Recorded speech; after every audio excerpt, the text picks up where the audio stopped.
once again, we have been thrust into national grief after the tragic shooting in Oregon. Repeatedly, with monotonous regularity, we watch in horror as our fellow citizens are murdered in our schools, malls, theaters, and yes, even our houses of worship. It may be that with each horrific event, we're gradually becoming increasingly desensitized as we pay scant attention to the murders in the violent streets of all too many cities in our nation.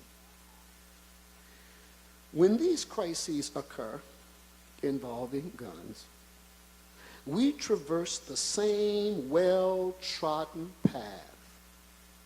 Some immediately call for more gun control laws, while others vehemently oppose any such legislation, citing the guarantees granted American citizens in the United States Constitution.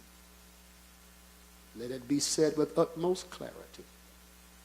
My comments are in no way an attempt to circumvent the Second Amendment.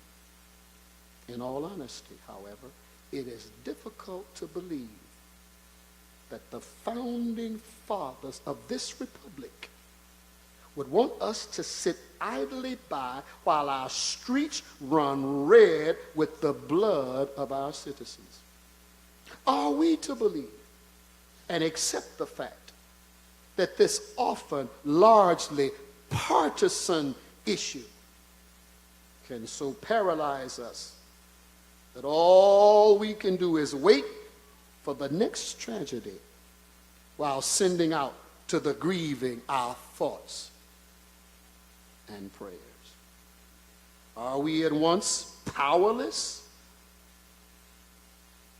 and hopeless? While we cannot prevent every such event, is anyone suggesting that nothing can be done? As grave as the situation is, it does indeed seem we have a more perplexing problem. We're confronted with the haunting interrogative of Dr. Marvin McNichol: where have all the prophets gone? Those of us commissioned by the Lord Christ to preach the gospel and serve as leaders in his church cannot stand silently on the sidelines while the forces of evil reign unchecked and unchallenged.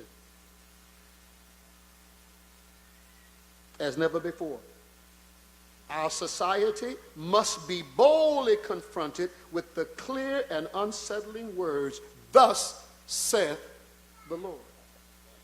As my friend and pastor, Dr. H. Beecher Hicks Jr. has correctly warned us, when a trumpet is needed, a flute just won't do.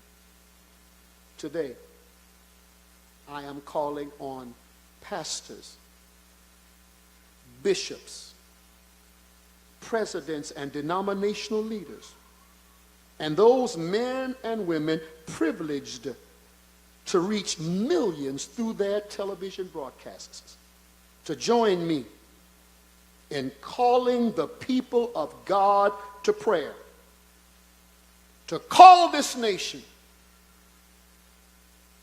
to repentance, to speak truth to power, to demand that our leaders take definite, decisive steps to stem the tide of this senseless violence and reestablish respect for the God-given gift of life. Darkness is not the opposite of light. It is the absence of light. As someone has wisely observed, the only thing necessary for the triumph of evil is for good men to do nothing. The people of God must do something, and do it.